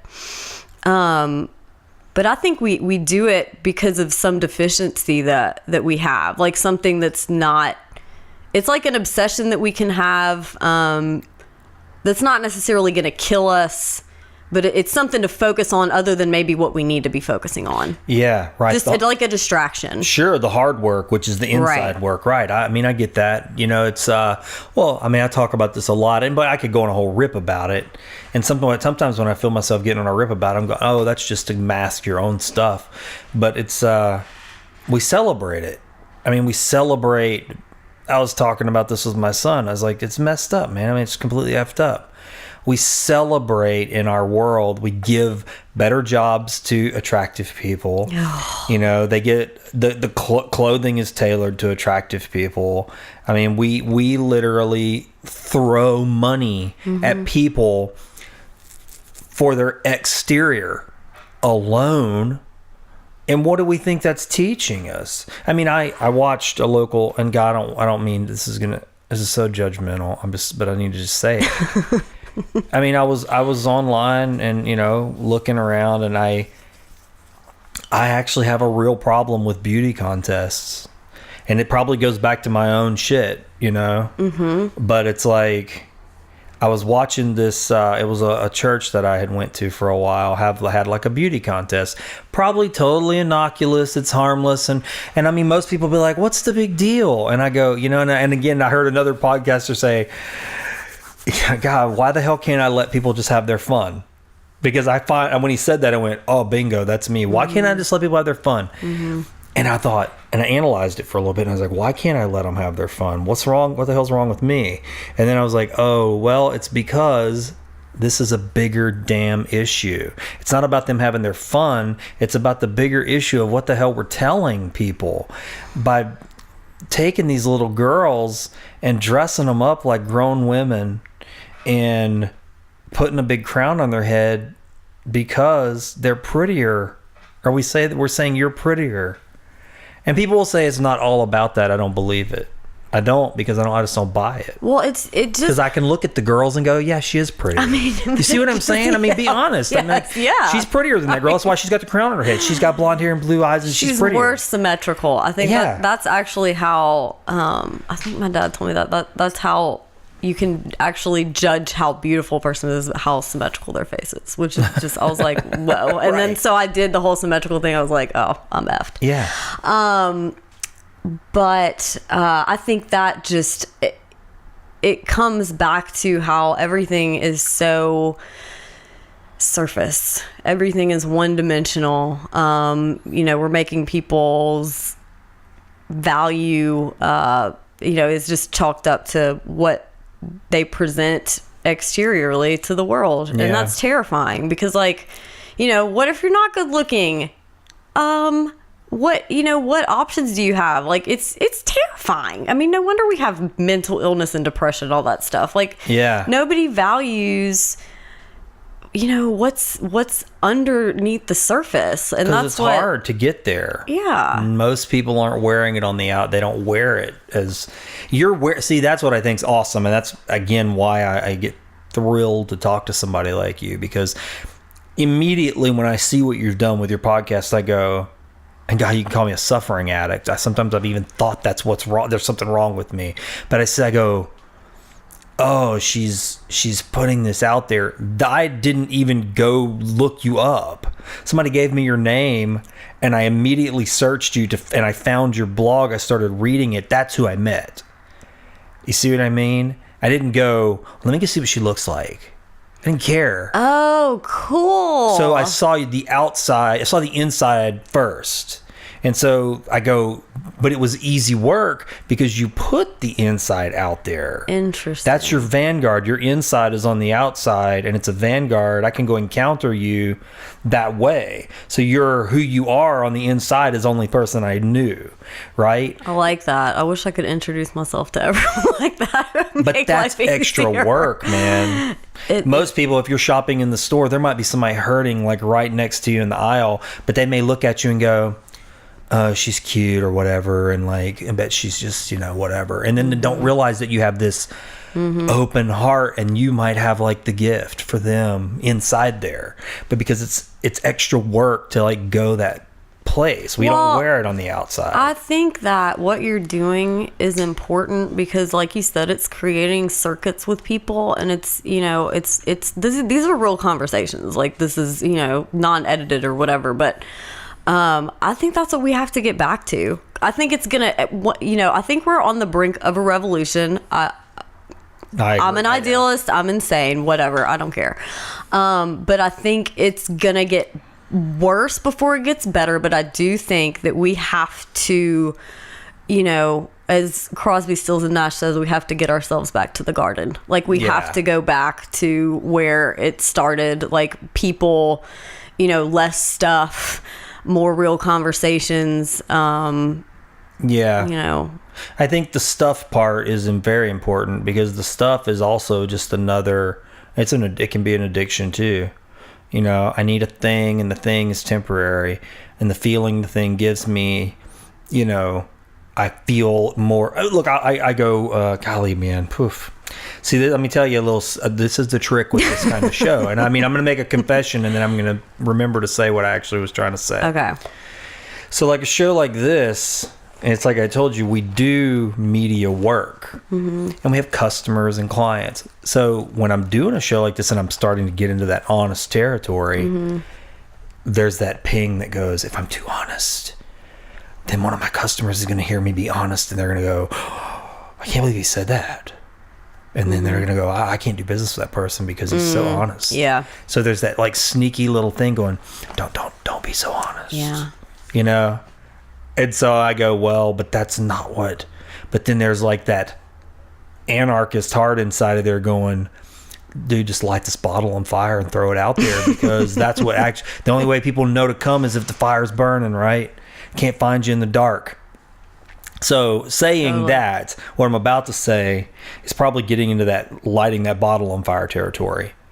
So I go this past weekend and I had to do a job. It was a job where I had to film, and when I'm filming, it's a sort of sometimes a surreal experience, especially with somebody like my psyche, because I'm not just filming, I'm also viewing all these people in like hyper focus. I'm going, who's the most interesting looking, right?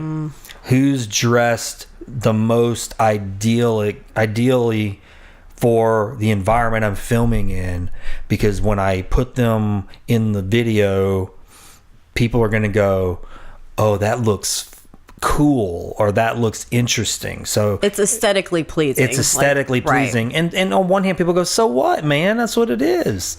And I'm like, you're right. It is what it is. It's the way the world works. It's what we're doing for a living. It's what we're making. And I mean, I'm okay at it, but the psyche that's doing it is also resenting the mind it takes to do it. It's like there's another layer there going, you freaking sellout. You are totally, this is bogus. This is the veneer. You're a part of this. You're making it slick. You're doing the thing. You're propagating the wheel. You're pedaling the bike. You know what I'm saying? And there's that other part that's going, what are you doing? What are you doing, dude? Yeah. So it's very strange. It's a strange...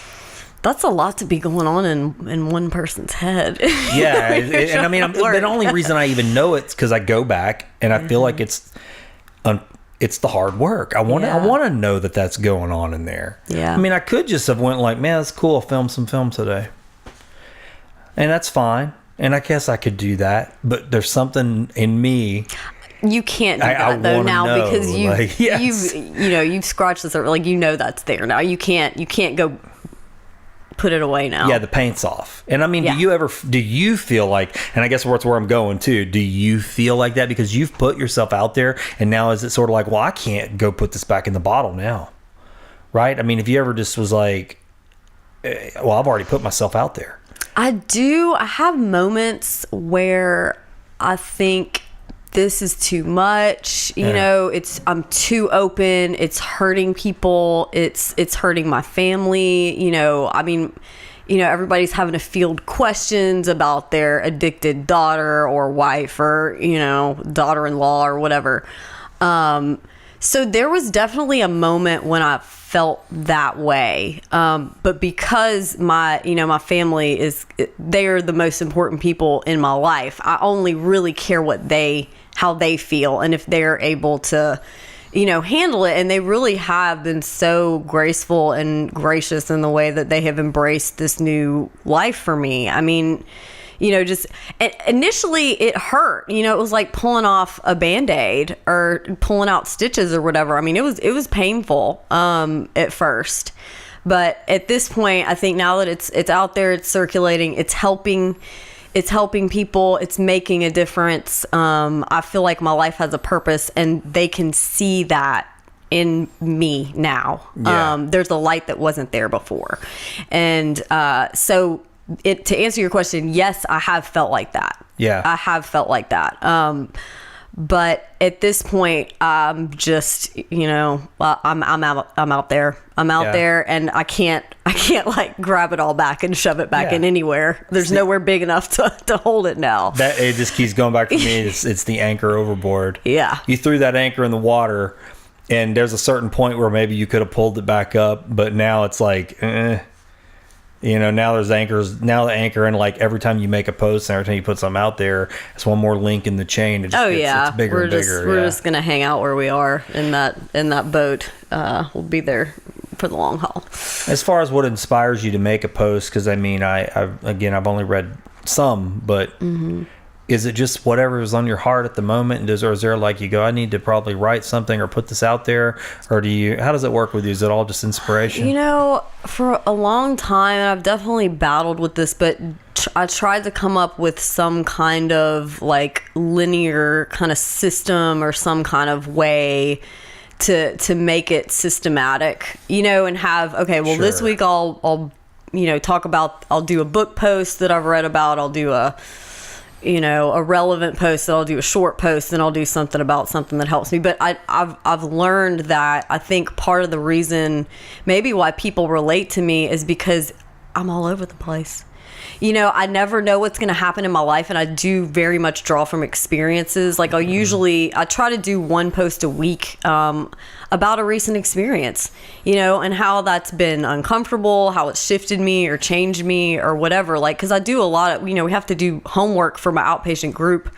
And a lot of times I'll draw from that, the experience I had in that. So it's like I always have material, which is cool because now, now that I want to live life and I'm you're here, now that you're at the place, right? And so I'm interested in people because I believe in what I'm doing. you know, it's made it's just so, I'm like, God, it's so cool to be alive. And I always heard people say that. I was like, God, they're so annoying. Like, why would they say that it's cool to be alive? It is nothing but pain and misery, you know, and it's just amazing. And I feel so fortunate to just be on the other side of that and be like, oh, that conversation could spark a story, or that, you know, like whatever happens that's the story that I use. So I try to keep it current and relevant so that it's at the forefront of my mind, and it's fresh for me. I find that if I start writing something, I say, oh, I'll go back and finish that. Like, I usually don't, because it's no longer like valid. Yeah.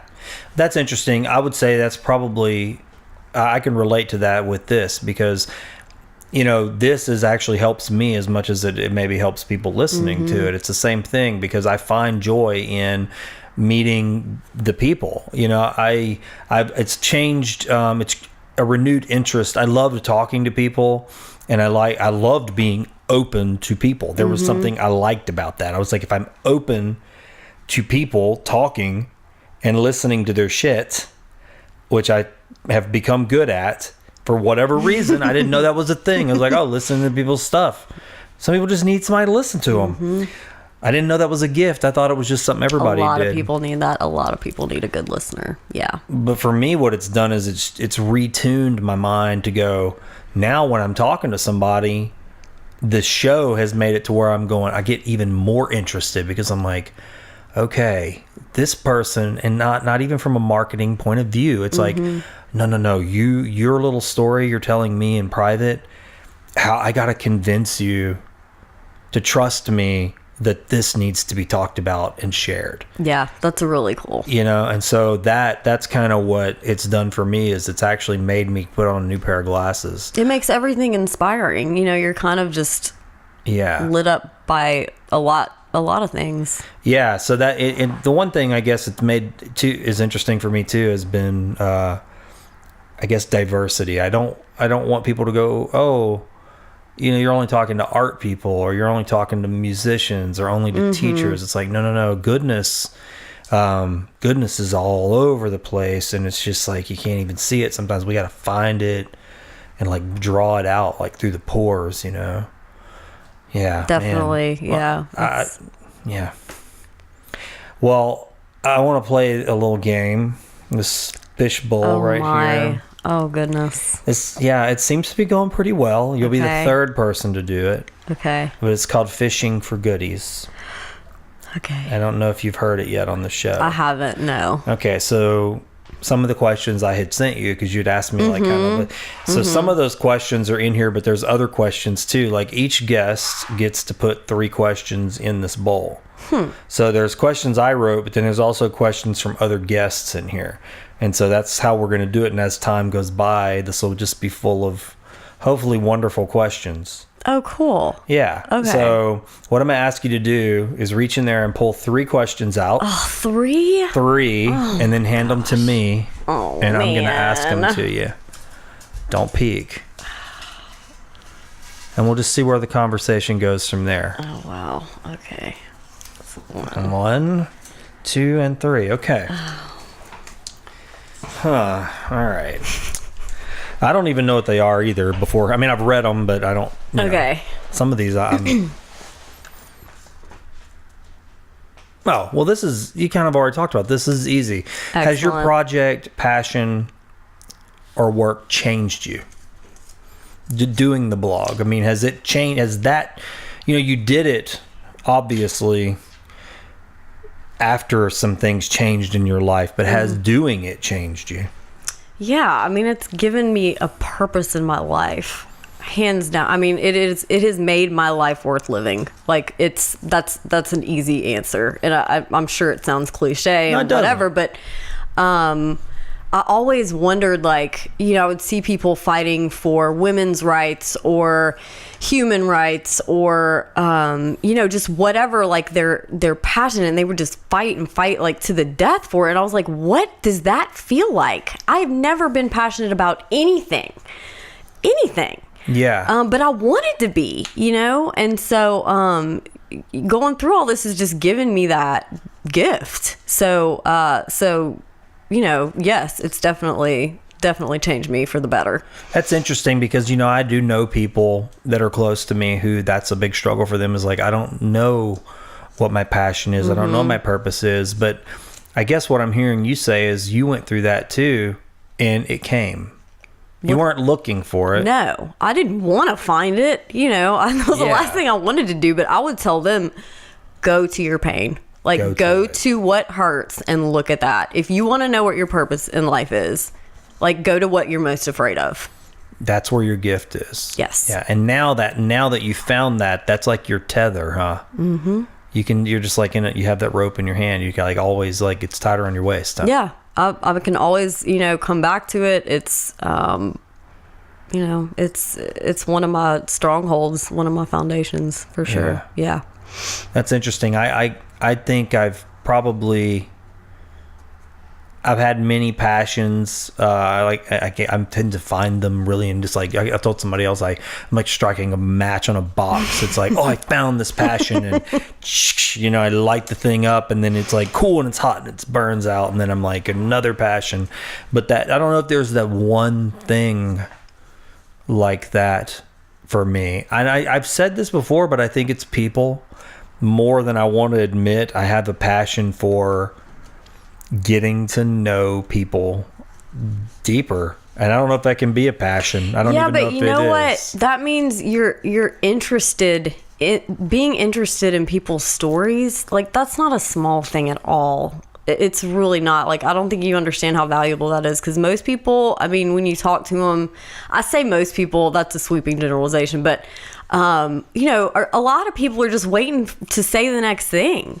You know, yeah, what am I going to say next? Right. Like, how am I going to trump this? What kind of anecdote do I have to throw on top of this? So it takes a special person, you know, to just be able to listen without, you know, listen to hear instead of reply or respond, or I don't know what that quote is. I'm sure I just botched it, but that's a big deal. That can totally be a passion. Like, don't, you know. Yeah, I guess I never thought about it that way. Yeah. Because that is something that bothers me about conversations. And I think, I do think social media has probably driven that in us to go, oh, how can I out-comment somebody? You know, comment culture. It's kind of atrophied, you know, our muscle of communication and being good listeners. But anyway, I mean, I think what you're saying, you don't have a passion, but I think, you know, you definitely are onto something. Well, that's good to know. Yeah. I mean, I think I told somebody else this, and I'll say it to you too. I love people, but I fear people too. Yeah, because I noticed that it was interesting that you said that you love people, because you definitely said you had anxiety. Yeah. You know, social anxiety as well. But, you know, sometimes they just... they go hand in, you know, they kind of go hand in hand sometimes. And because you're afraid of that, maybe that's what makes you want to reach out to people more and connect with them more. You know, like that's something you're afraid of. So you need to lean into it. Yeah, right. I mean, and see, I'm more comfortable in this setting than if it were a room full of people that were like a professional gathering. Oh no, that would just, that eats my lunch. Yeah. I'm not. And I've had to learn. Some people have told me, well, you'll get over it, work at it. And I go, well, I have, but here's what I'm starting to find out is, like, I feel like maybe I have that thing that makes that uncomfortable. But on the flip side, maybe it's because that's just not supposed to be where I'm at. Maybe the gift is going to the gift dies there. Well, you know what I mean? Yeah, like, but maybe like you're aware of the fact that when you have these businessy, luncheony things, they're mostly surface level conversations. You know, I mean, you don't always get a lot deeper, and you like to have deep conversations with people. Like, that's where you thrive. So maybe that's not, you know, maybe being in social gatherings, hoity-toity, whatever, like, isn't your thing. That's fine. You just sit here, you know, you don't have to you just sit here and like do what you like to do and what you're good at. Yeah, I get that. I get what you're saying. That's good advice. Well, I try. You know, I go to enough therapy. I guess I should be able to dispense a little bit.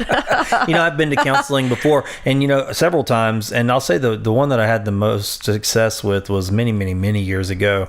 But it was a lot of the social anxiety stuff. and it's how I've learned to deal with it. I would say it's better, but the anxiety's not gone, but I've learned to deal with it. And it's because he really kind of forced me to. I mean, he would make me do exercises like, well, this weekend I want you to go to this place. And it was like places I was like, I'm not doing that. I'm not going to this bar, this popular place where all the cool kids are. I meant to call them the cool kids. You know, it was like this whole environment is everything about it just made my skin crawl. And the way I described it to him, I said the way the anxiety felt was like, and I still to this day tell the story exactly the same way. I'm in an astronaut suit when I walk into the bar, and everyone can hear me breathing. And my steps are slow like I'm on the moon. And everybody else is just going along and everything's fine. The music's playing, they have a good time. And I'm acutely aware of this, but I'm breathing in this air and I'm moving really slow and it takes forever to get to the bar and order a drink.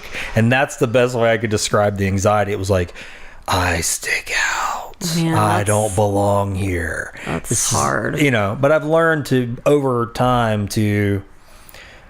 or be aware that those are just thoughts, you know, and that they're not me. There's something, so they're coming from somewhere. I still haven't figured out where, but there's something there. And so I just have to go, hey, thought, I see you over there trying to wrestle me into submission.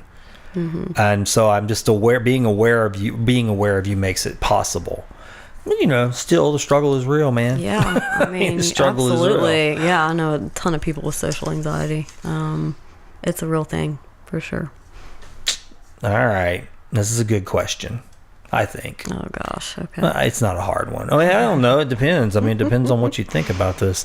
If you could change one thing in your community, what would it be? You have total control in this situation to change a thing in your community. You know what? I know exactly what it is. I would make... I would offer a service for new moms, for, you know, first-time moms, women who are struggling. We are supposed to be so strong that we don't even need to ask for help. That's what our culture tells us. We should be able to do it on our own. We should be able to do everything. We should know, it should just be innate. We should be able to breastfeed. We should be able to, and it should be no problem because women have been doing it since, you know, the caveman times. Yeah. And, that's not true. I mean, I didn't even know how a baby came out. Honest to God. Like it was a total learning experience, like on the job. And there was just a lot like postpartum depression, you know, you never think that's going to happen to you. Had that really bad. And just the isolation. It's so hard to get out of the damn house with all of the things that you have to bring.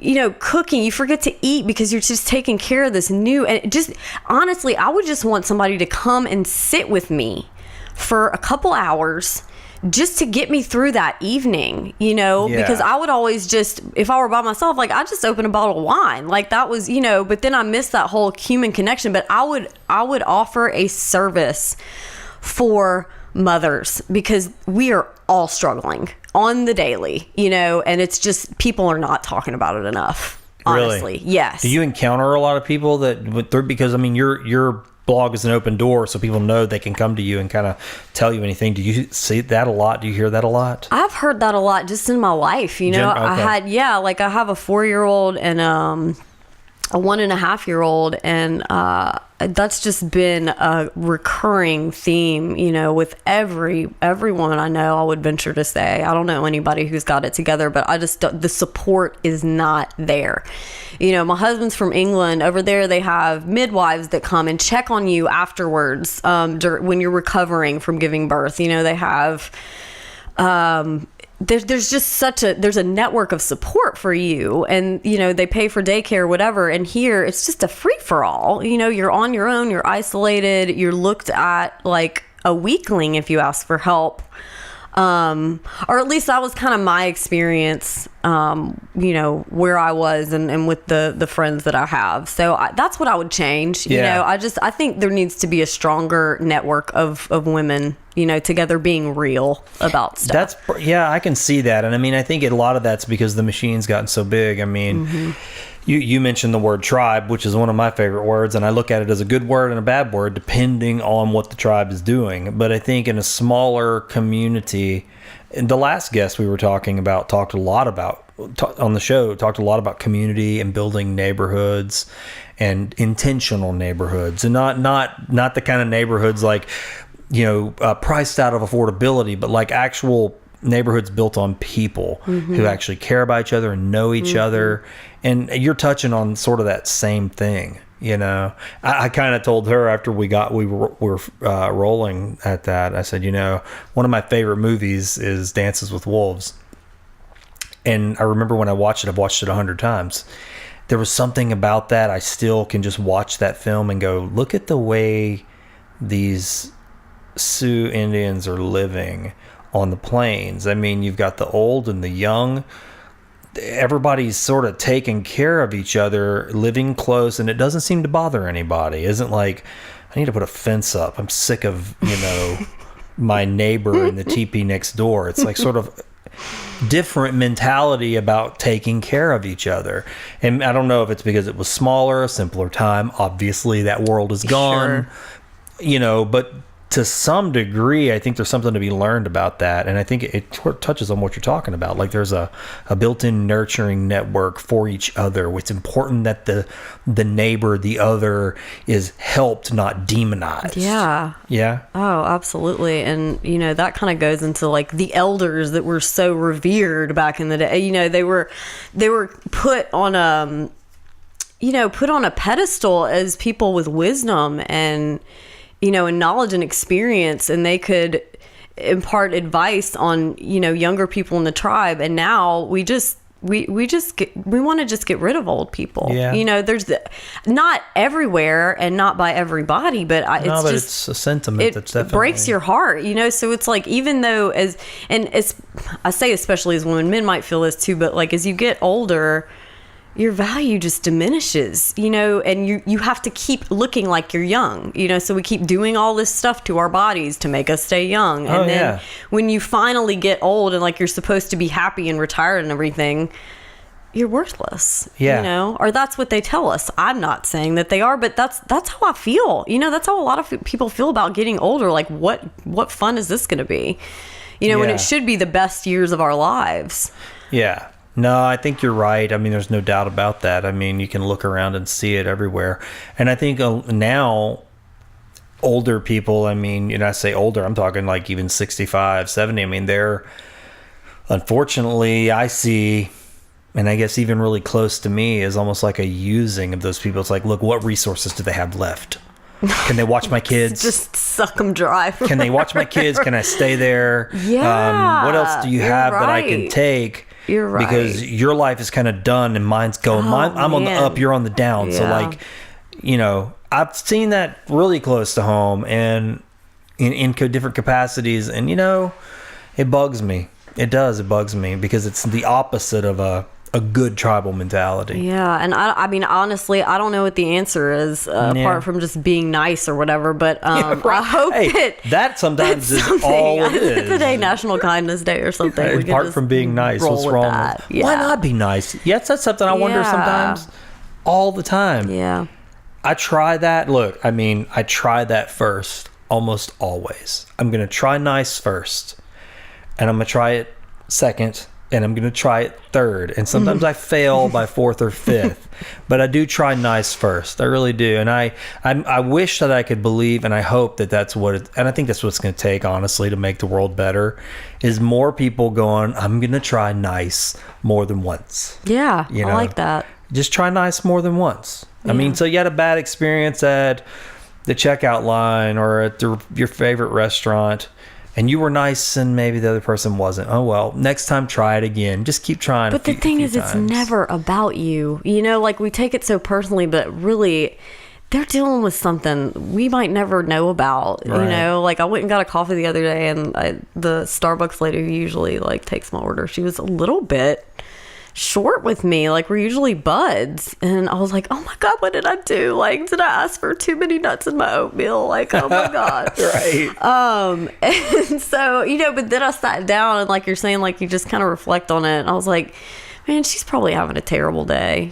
Something's going on with her, and it ain't my fault. I need to just get over it and, like, wish her the best, honestly. Yeah. See, that's what one of the big problems for me is I got to get out of it. Like, when I'm having one of those days, like, even honestly, if I'm being truthful, the last few weeks have been like that for me. I can feel myself sort of getting thin. A lot of things going on, there's some external stressors, but then the work's been busy and there's just all these things. It's just one thing after the other. And I was like, yeah, I'm wearing down. And I could feel it. I was like, my mind's getting short. Everything's going, but there's no escape from it. And I had that thought. I was like, I wonder if anybody's going to give me that compassion or that thought that you said you did. Are they going to go, well, Oran may have something going on? Yeah. And I don't, I don't think anybody's doing that. No, like, maybe not. He's got stuff going on. And then, so for me, next step is to go, I got to raise a flag up and go, guys, I need a minute. Right. And it becomes a thing then. It's like, because nobody gave me a minute, now I got to ask for a minute. And because I'm asking for a minute, now it's a thing. You're just, there's a little bit of resentment and maybe a lot. Yeah. But, I think we probably, if we could all cultivate that, just go, hey, maybe they just need a minute. I don't know. I'd like to have more of that. I could always use a minute. I could take a minute. Use a minute. Just give them a minute. Like, you just nailed it. That's the solution. Just be nice and give somebody a minute. Yeah. So give them a minute. See, that's the secret to life. We just uncovered it. Well, you do have one more question. Okay. It's the last one. one. Question. What do you hope? Oh, that's a good one. Man, I don't know what I even think about this one. Oh, goodness. Somebody else put this one in here, so I didn't write this one. What do you hope people will think or / feel about you when you are gone? I would definitely want them to say that I lived a full life. Like, I loved hard. I played hard. And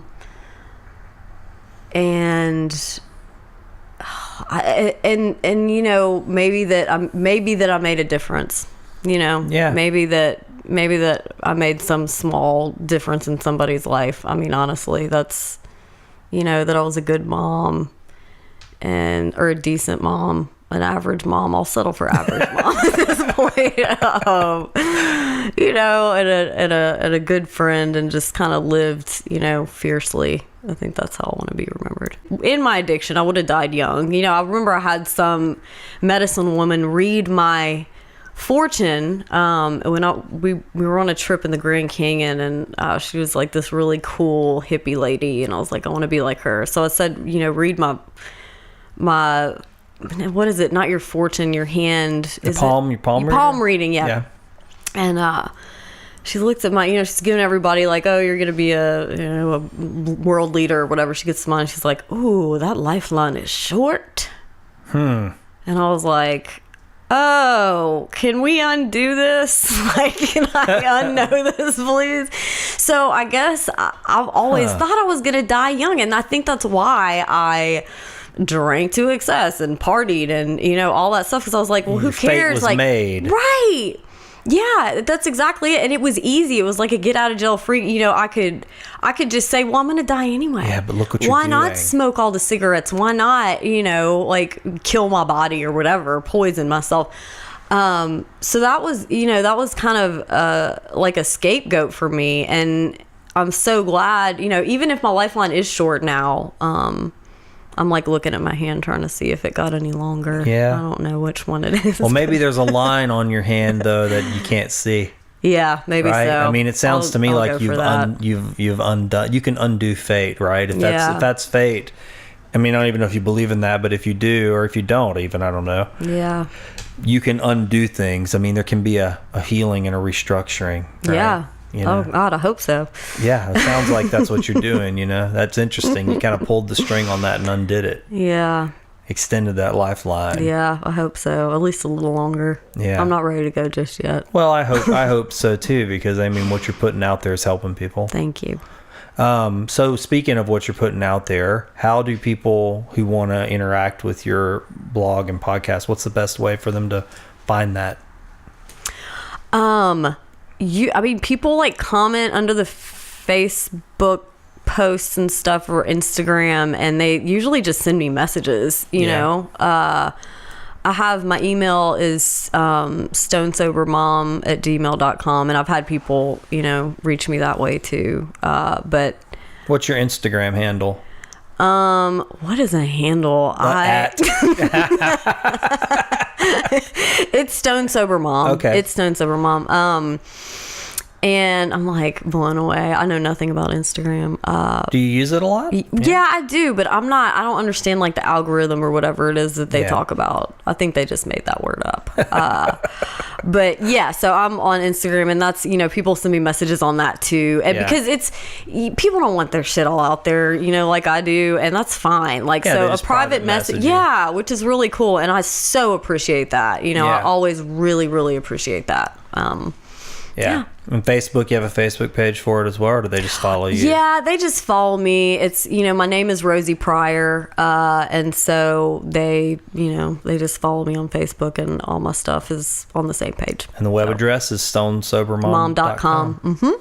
Well, I'm really appreciative that you answered my private message. And I'm actually really thankful for the person who recommended you. I know. I love her. I figured out who it was. Did you? How'd you figure that out? Well, I did a little bit of trolling around, and I saw that she was a mutual friend of yours, and totally called her out on it. I am hoping that this is the way the trend's going to continue, as one guest leads to the next. Yeah, I think so. A thread that's kind of running through. And it's organic, which is also pretty awesome, Yeah. Well, I thank you for taking the time. Oh, thank you so much for having me. I just hope that somebody listens to it and they get something from our conversation, but then especially that they go to what you're putting out there. Thank you so much. And I love you just